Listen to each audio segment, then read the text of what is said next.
5장 1절에서 17절까지입니다.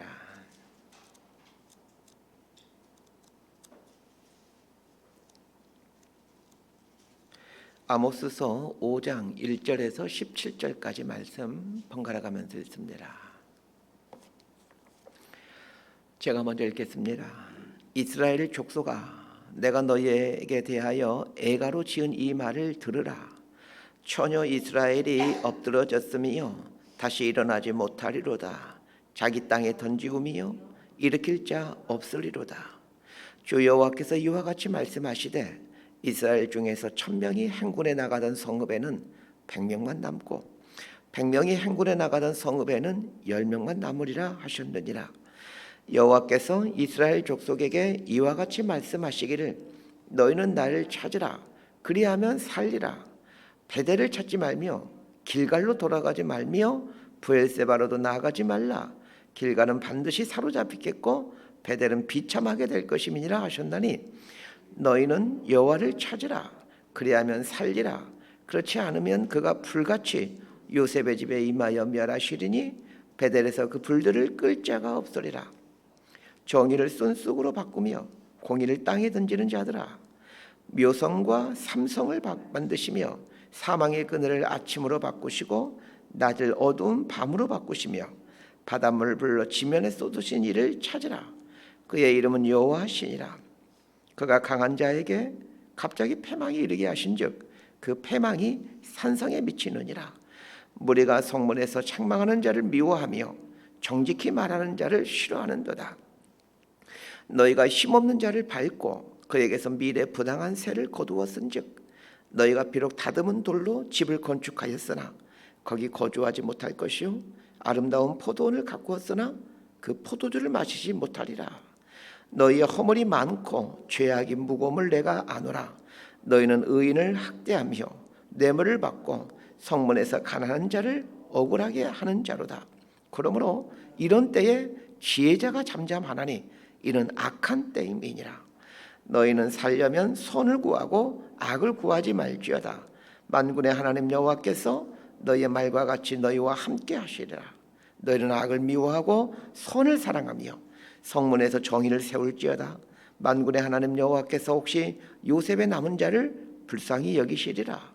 그러므로 주 만군의 하나님 여호와께서 이와 같이 말씀하시기를 사람이 모든 광장에서 울겠고 모든 거리에서 슬프도다 슬프도다 하겠으며 농부를 불러다가 애곡하게 하며 울음꾼을 불러다가 울게 할 것이며 17절 함께 읽습니다. 모든 포도원에서도 울리니 이는 내가 너희 가운데로 지나갈 것임이라. 여호와의 말씀이니라. 아멘. 아모스 선지자가 예언하던 당시 북이스라엘은 겉으로 보기에는 아무런 문제가 없었습니다. 북이스라엘 역사상 가장 넓은 영토를 갖고 있었고 어떤 외적도 침략하지 않는 평안의 때를 보내고 있었습니다. 그러나 하나님의 눈에 이스라엘은 극도로 심각한 상황에 처해 있었습니다. 하나님은 아모스 선지자를 통해 장차 북이스라엘의 심판이 온다라는 것을 예언하게 하시면서 왜 하나님께서 북이스라엘을 심판하셔야만 되는지 그 이유를 설명해 주십니다. 아모스서뿐만 아니라 선지서들의 공통된 것이 심판을 말씀하시면서 심판에 대한 이유를 말씀하신다는 겁니다. 심판에 대한 이유는 심판의 원인을 알게 해줍니다.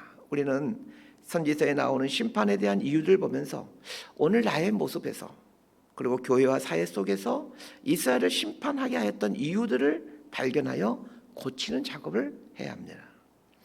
선지서들에 나타난 심판의 공통적인 이유 중에 하나가 신앙의 타락입니다. 신앙이 타락한다라는 것은 하나님과의 관계에 문제가 생겼다라는 것입니다. 하나님과 바른 관계 맺음의 실패가 심판의 주된 원인이 됩니다.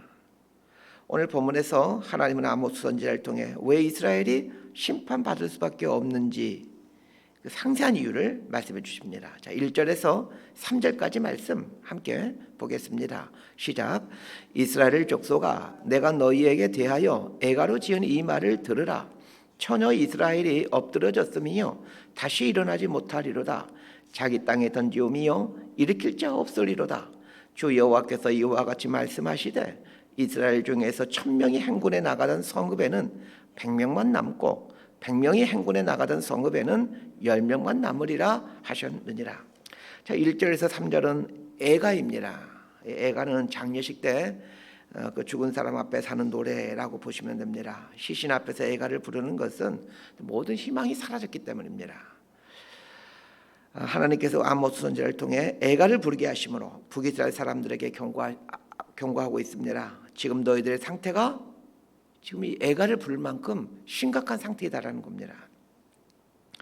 그러나 서두에서 말씀드렸지만 아모스 선지자가 예언할 당시가 BC 750년 60년경인데 이 당시 북이스라엘은 북이스라엘 역사상 가장 부강하고 넓은 영토를 갖고 있었고 또 외적의 침입도 없는 가장 태평한 때를 보내고 있었습니다. 이처럼 우리들이 생각하는 것과 하나님이 보시는 것은 큰 차이가 있을 수 있습니다. 아모스 선지자를 통해 부르게 하는 애가가 어떤 내용인지 한번 보도록 하십시다. 2절을 보니까 처녀 이스라엘이 엎드러졌으며 다시 일어나지 못하리로다, 이렇게 고걸 하고 있습니다. 중요하게 보셔야 될 것은 이 애가에 나오는 이 2절부터 3절에 나오는 애가에 나오는 이 동사들의 시제가 완료형이라는 겁니다. 완료형이라는 것은 이미 모두 끝난 사건이다 라는 것을 말할 때 쓰는 시제입니다. 장차 다가올 미래를 말하면서 완료형의 시제를 사용하고 있는 것은 그 예언하고 있는 내용이 되돌려질 수 없다라는 것을 말해줍니다. 이런 걸 가리켜 예언자적 완료형이라고 부릅니다. 예언의 확실성을 말해주기 위해 미래에 일어날 일을 완료형으로 표현하고 있는 겁니다. 이스라엘 가리켜 2절에서는 처녀라고 표현하고 있고 3절에서는 행군하는 군사 1000명 이렇게 표현하므로 이스라엘의 남자와 여자 모두가 심판을 받게 된다라는 예언을 합니다. 실제로 아모스가 예언하던 때로부터 40-50년이 지난 후인 BC 722년에 아수르에 의해 이스라엘은 완전히 멸망당하게 됩니다. 오늘 애가에 나오는 것처럼 처녀들은 엎드러졌고 성에서 1000명이 나오던 그런 성들은 100명밖에 남지 않고 10명이 나오던 데는 이제 1명밖에 남지 않는 이런 처참한 심판을 당하게 됩니다. 4절 말씀 함께 읽습니다. 시작. 여호와께서 이스라엘 족속에게 이와 같이 말씀하시기를 너희는 나를 찾으라 그리하면 살리라. 1절에서 3절에 나오는 애가를 통해 이미 이스라엘이 사망했다는 것을 선언하였으나 4절에 보면 또 가능성을 열어주는 말씀을 하십니다. 이스라엘이 이미 사망 진단을 받은 상태이지만 그래도 마지막 희망이 있다는 겁니다. 하나님은 심판을 즐겨하는 분이 아닙니다. 우리의 죄가 너무 크기 때문에 죄악의 청산을 위해 심판을 하시는 것이지 심판을 좋아하는 분이 아니십니다. 하나님은 어떻게 해서든지 이스라엘을 살리고 싶어 하십니다. 그래서 남유다에서 뽕남을 치는 이 아모스 같은 사람까지 북이스라엘로 오게 하여 하나님 말씀을 선포하게 하는 것입니다. 그리고는 지금이라도 늦지 않았다, 지금이라도 나를 찾으면 살 수 있다 말씀하십니다. 하나님께서 나를 찾으라 그래야면 살리라 라는 말씀을 하시면서 자 이어서 하는 말씀이 어떤 말씀인지 보시길 바랍니다. 5절과 6절 말씀 함께 있습니다. 시작. 베델을 찾지 말며 길갈로 들어가지 말며 브엘세바로도 나아가지 말라. 길갈은 반드시 사로잡히겠고 베델은 비참하게 될 것임이라 하셨나니 너희는 여호와를 찾으라 그리하면 살리라. 그렇지 않으면 그가 불같이 요셉의 집에 임하여 멸하시리니 베델에서 그 불들을 끌 자가 없으리라. 어제 본문 매일 성경으로 나오는 어제 본문 아모스 4장인데 그 어제 본문에 베델, 길갈이라는 지역들이 나옵니다. 지난 금요기도회 때 이제 어제 본문을 갖고 설명하면서 베델과 길갈에 대한 의미를 설명해 드렸습니다. 길갈, 베델, 브엘세바 이런 곳은 모두 종교적인 성지입니다. 베델은 아브라함과 야곱과 밀접한 연관을 맺고 있는 곳입니다. 아브라함과 야곱은 베델에서 단을 쌓습니다. 이스라엘 백성들 입장에서 보면 자신들의 조상인 아브라함과 야곱이 단을 쌓은 곳이기 때문에 베델은 신앙적으로 아주 중요한 의미를 갖고 있는 곳이겠죠. 길갈이라는 곳도 마찬가지입니다. 이스라엘 백성들의 가나안 땅을 점령하기 위해 요단강을 건너자마자 이 길갈에 이르게 되는데 이곳에서 하나님은 할 일을 하라고 명령하시고 거기서 유월절을 지키라고 말씀하십니다. 그래서 길갈에서 이스라엘 백성들이 할 일을 행함으로 이스라엘 전 국민이 하나님 앞에 순종하겠다라는 결단을 합니다. 이 길갈이라는 곳은 여리고성 바로 옆에 붙어 있는 곳인데, 이 길갈에서 할 일을 행한다라는 것은 죽겠다라는 각오입니다. 여리고성 사람들이 뻔히 눈앞에 보는 앞에서 할 일을 행한다, 이 말은 하나님의 방식대로 전쟁하겠다라는 뜻입니다. 이스라엘 백성들이 할 일을 행하고 유월절 지켰던 곳이기에 길갈은 이스라엘 역사에서 이스라엘 백성들에게 성지로 여겨져 왔던 곳입니다. 브엘세바라는 곳도 마찬가지입니다. 이 브엘세바라는 말은 맹세의 우물 혹은 7개의 우물 이런 뜻인데, 이삭과 밀접한 연관을 맺고 있습니다.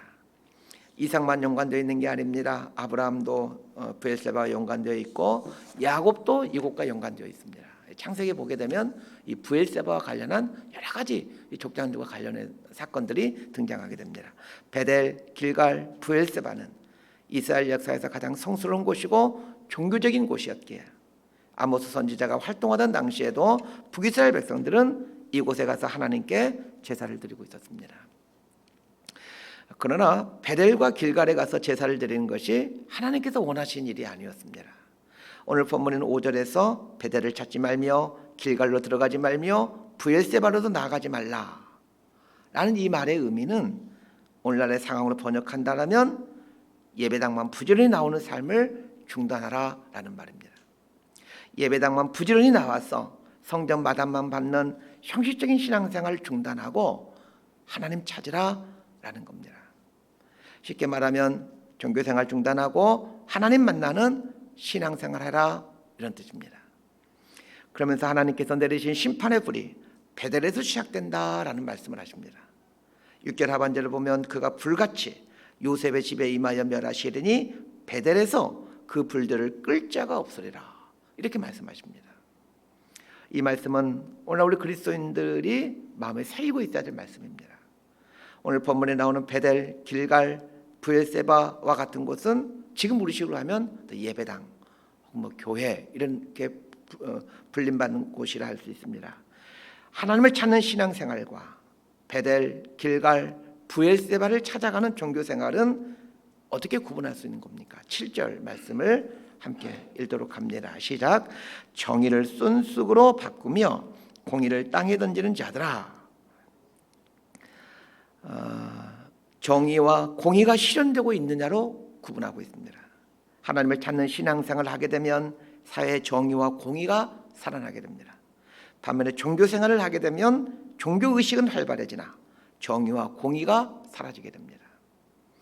그러면 하나님을 찾는 신앙생활을 하게 되면 왜 정의와 공의가 실현되는 것입니까? 하나님 앞에 세워놓고 살게 되면 악에서 떠나게 되고 헛된 욕망에서 떠나게 됩니다. 악에서 떠나고 헛된 욕망에서 떠나게 되면 삶의 정의와 공의가 나타나게 되는 것은 당연한 일입니다. 그래서 하나님을 바르게 믿고 있다면 그 사람의 삶에서는 정의와 공의가 흘러나게 되고, 하나님을 바르게 믿는 교회 공동체가 있다면 그 공동체에는 정의와 공의가 흘러나게 됩니다. 자, 10절에서 13절까지 말씀 함께 보도록 합니다. 10절에서 13절입니다. 시작. 무리가 성문에서 책망하는 자를 미워하며 정직히 말하는 자를 싫어하는도다. 너희가 힘없는 자를 밟고 그에게서 미일의 부당한 세를 거두었은즉 너희가 비록 다듬은 돌로 집을 건축하였으나 거기 거주하지 못할 것이요 아름다운 포도원을 가꾸었으나 그 포도주를 마시지 못하리라. 너희의 허물이 많고 죄악이 무거움을 내가 아노라. 너희는 의인을 학대하며 뇌물을 받고 성문에서 가난한 자를 억울하게 하는 자로다. 그러므로 이런 때에 지혜자가 잠잠하나니 이는 악한 때임이니라. 4절에서 9절이 형식적인 종교생활이 이스라엘에게 심판을 가져왔다라는 것을 말한다면, 10절부터는 형식적인 종교생활이 사람들의 삶 속에서 어떤 모습으로 나타나고 있는지를 말해줍니다. 자, 10절 이하를 해석하는 열쇠가 되는 단어가 성문이라는 단어입니다. 10절에도 보면 성문이라는 단어가 나오고 12절에도 보면 성문이라는 단어가 나오고 15절에도 보면 성문이라는 단어가 나옵니다. 5절에 나오는 베델, 길갈, 브엘세바가 오늘날로 하면 교회, 예배당 이런 걸 의미한다고 한다면, 10절 이하부터 반복해서 나오는 성문은 우리들의 삶의 터전인 가정, 직장, 사회 이런 거라고 할 수 있습니다. 성문은 사람들이 모여서 장사를 하는 곳이기도 하고 또 시시비비를 가리는 재판이 이루어지던 장소입니다. 바른 신앙은 성소에서 시작하여 성문에서 완성되어 갑니다. 이게 무슨 말이냐면 성소, 성전에서 하나님을 만나고 또 바른 하나님을 예배하게 되면 삶의 터전인 성문에서 그 열매들이 맺혀지게 된다는 말입니다.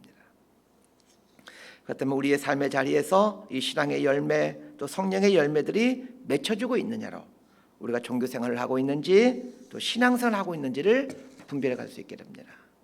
10절에 보면 무리가 성문에서 책망하는 자를 미워하며 정직히 말하는 자를 싫어하는도다 이렇게 나와 있습니다. 책망하는 이라는 단어는 야카흐라는 단어인데 이 단어의 뜻은 올바르다라는 뜻입니다.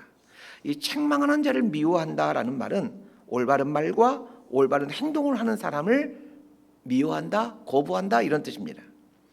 하나님을 믿는 사람은 하나님 편에 서 있는 사람입니다.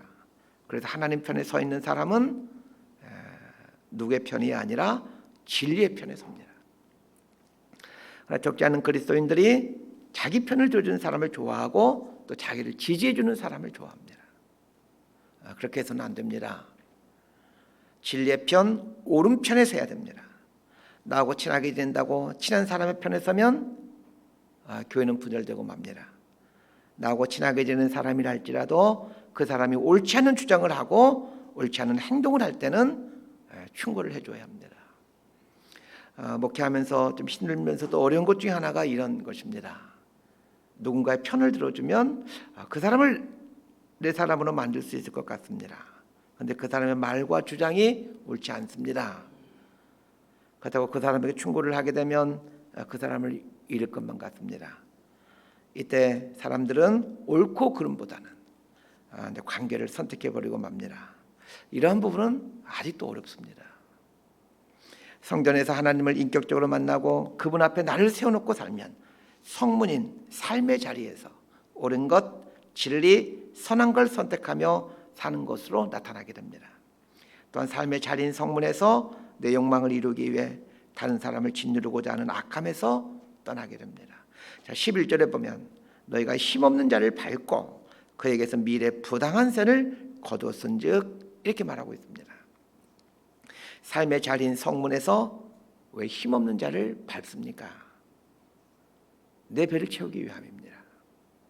하나님을 찾고 하나님을 믿는다는 것은 자기 욕망을 섬기는 삶에서 떠나는 것으로 나타나게 됩니다.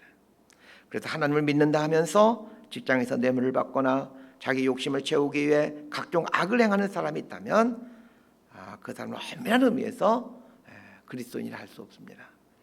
그러면 하나님을 만나고 하나님을 찾는 그리스도인의 삶은 어떤 모습으로 나타나게 됩니까? 14절과 15절 말씀 함께 보겠습니다. 시작. 너희는 살려면 선을 구하고 악을 구하지 말지어다. 만군의 하나님 여호와께서 너희의 말과 같이 너희와 함께 하시리라. 너희는 악을 미워하고 선을 사랑하며 성문에서 정의를 세울지어다. 만군의 하나님 여호와께서 혹시 요셉의 남은 자를 불쌍히 여기시리라. 하나님을 만나고 하나님을 믿는 하나님의 백성은 선을 구하고 선을 이루어가는 삶을 살게 됩니다. 악한 자의 편에 서지 아니하고 자신이 처해진 자리에서 정의를 이루며 살아갑니다. 이런 것이 하나님을 찾고 믿는 바른 신앙의 모습입니다. 베델, 길갈, 불세바 같은 종교적인 곳에 가서 종교의식을 열심히 치르는 것이 신앙생활이 아닙니다. 말씀 정리합니다. 북이스라엘이 하나님의 심판을 받을 수밖에 없었던 출발점은 이 잘못된 신앙생활이었습니다. 베델, 길갈, 브엘세바 같은 종교적인 사건이 있던 곳에 가서 열정적으로 종교의식을 치르는 것이 신앙생활이 아닙니다. 신앙은 오늘 지금 여기서 하나님과의 만남의 사건을 갖고 살아가는 것입니다. 하나님 앞에 나를 세워놓고 선하시고 공의로우신 하나님을 체험함으로 내가 처해진 삶의 자리인 성문에서 하나님의 선하심과 공의로우심을 드러내며 살아가는 것이 성경에서 말하는 하나님을 믿는 믿음 생활입니다. 이런 삶을 신앙의 방향으로 정하지 않고 종교의식이나 종교 활동에 신앙의 방향을 두고 있다라면 헛된 신앙생활 하고 있는 겁니다. 하나님은 당신의 백성들이 하나님을 찾기를 원하고 계십니다. 그래서 선하시고 공의로우시고 긍휼에 풍성하신 하나님을 만나기를 원하고 계십니다. 하나님을 만나면 살 수 있습니다. 영혼이 살아나고 삶에서 예수님의 모습들이 나타나게 됩니다. 이렇게 신앙생활을 해가게 되는 저와 여러분의 삶이 되기를 진심으로 소망하고 축복합니다. 기도하겠습니다. 하나님 아버지, 열심히 신앙생활하는 게 중요한 게 아님을 압니다. 바르게 신앙생활하는 것이 중요하다는 걸 알게 됩니다. 인격이신 하나님 앞에 나를 세워놓고 하나님을 만남으로 성품이 바뀌어가고 기질도 바뀌어가고 꿈도 바뀌어가고 삶의 목표가 바뀌어가는 삶을 살 수 있기를 원합니다. 삶의 목표가 바뀌었기에 내 욕망을 이루기 위해서 다른 삶을 짓밟는 어리석은 삶에서 떠나게 되고, 또 삶의 목표가 바뀌었기에 돈을 추구하는 삶에서 벗어나 하나님의 사랑과 긍휼, 진리를 들으며 사는 삶을 살게 된다는 것을 알게 됩니다. 하나님은 삶으로 치닫고 있는 나의 인생을 생명으로 전환시켜 생명을 향하는 인생으로 바꿔가시기 위해 이 땅에 오셨다는 것을 알게 됩니다. 생명이신 하나님, 사랑이신 하나님을 만남으로 우리 삶이 이 생명과 사랑으로 전환해 갈 수 있도록 우리 삶에 은혜를 내려 주옵소서. 예수님 이름으로 기도드리옵나이다. 아멘.